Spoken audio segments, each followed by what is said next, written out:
Patawarin naman po ninyo ako sa mga pagkakasalang nagawa ko, at sana'y mabigyan pa ninyo ako ng panahon upang makapagbagong buhay. Ako po'y nagsisisi sa aking mga pagsalangsang sa inyong mga utos. Patawarin din niyo ako sa mga pagtalikod na aking ginawa sa aking kapwa, at sa mga pagkukulang ko sa aking mga kaibigan at mga mahal sa buhay.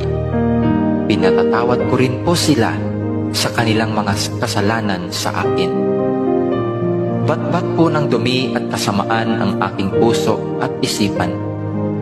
Naway linisin mo po ito ngayong magdamag at baguhin upang bukas ng umaga ay magkaroon ako ng malakas na pananampalataya at panibagong buhay. Paliwanagin mo ngayong gabi ang madilim kong isip at kalooban upang sa kinabukasan ay maging ilaw din po ako sa aking mga kapwa na gagabay sa kanilang madilim na kalsadang tinatahak. Gabayan din ninyo kami sa magdamag na ito at iligtas sa anumang panganib. Alam ko pong alam na ninyo ang aming mga pangangailangan sa araw-araw. Hindi po kami humihingi ng labis sa aming mga pangangailangan. Ibigay mo po sa amin sa paraang sapat po upang kami ay mabuhay